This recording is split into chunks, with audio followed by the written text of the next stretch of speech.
Hello and welcome to another video.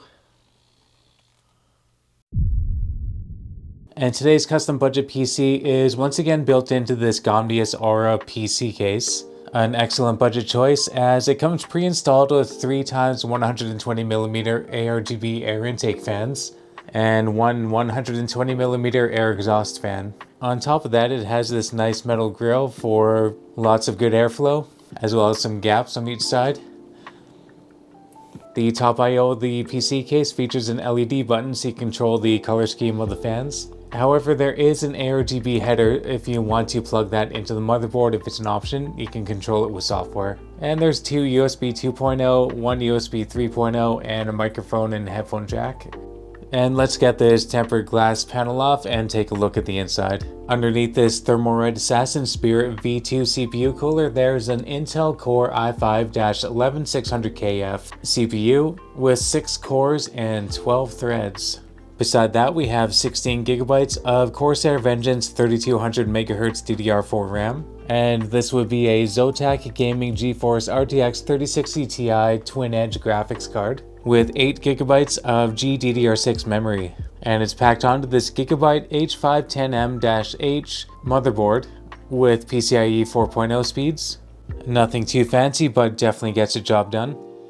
And Windows 11 Pro is installed on this 512GB Timetec MS09 NVMe solid-state drive that features PCIe 3x4 speeds. Powering it all is this semi-modular Corsair CX600M 600-watt power supply.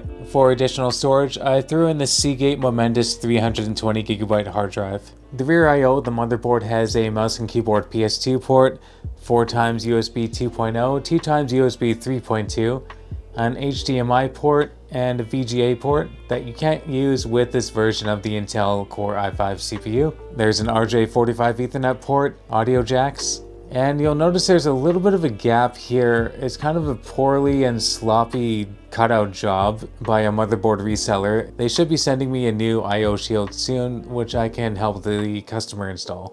Where's the quality control on that? And the Zotac RTX 3060 Ti has 1x HDMI 2.1 and 3x DisplayPort 1.4a. I've said it before and I'll say it again, I really like building into Gamdias cases, and this one is no different. I think it actually looks pretty sharp despite there being no PSU shroud. So let's take a look at some video render and video encoding results. It's time now to test out DaVinci Resolve 19, and I have my usual 11 minutes of raw 1080p footage to render, specifically with the H.264 codec and an MP4. Let's see how long this one takes. And we've completed in 3 minutes and 15 seconds. And compared to its counterpart, the Ryzen 5 5600X, which came in at 2 minutes and 57 seconds, is not that much longer. That's still a pretty good time. Now I have Handbrake loaded up, and there's 11 minutes of 1080p gaming footage. For the preset, I've chosen Creator 1080p 60. The video encoder this time around will be utilizing CPU only. So let's see how long that one takes. And it looks like it took 3 minutes and 11 seconds. So again, that's comparable to the 5600X that came in at 3 minutes and 5 seconds.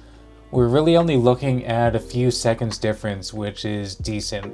Now it's time to test out how long it takes with the RTX 3060 Ti, pulling most of the weight. And it looks like we're finishing up in 52 seconds. So some interesting results compared to the 3070 Ti. We're only seeing a difference of 3 seconds. And the RTX 4060 is a difference of 2 seconds. Interesting.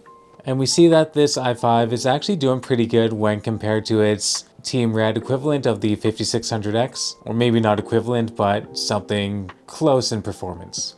And now it's time to check out the gaming performance.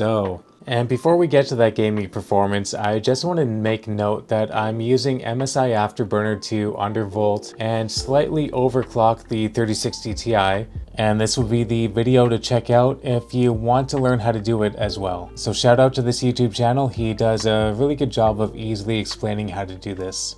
Let me know if you're using this CPU or GPU together or separately in your build in 2024, I'd love to hear about it. If you're looking to purchase something like this, hit me up in the comments and I'll give you an idea of how much it costs for me to put this together and how much I'm selling it for. So thanks a lot for watching and have a great day.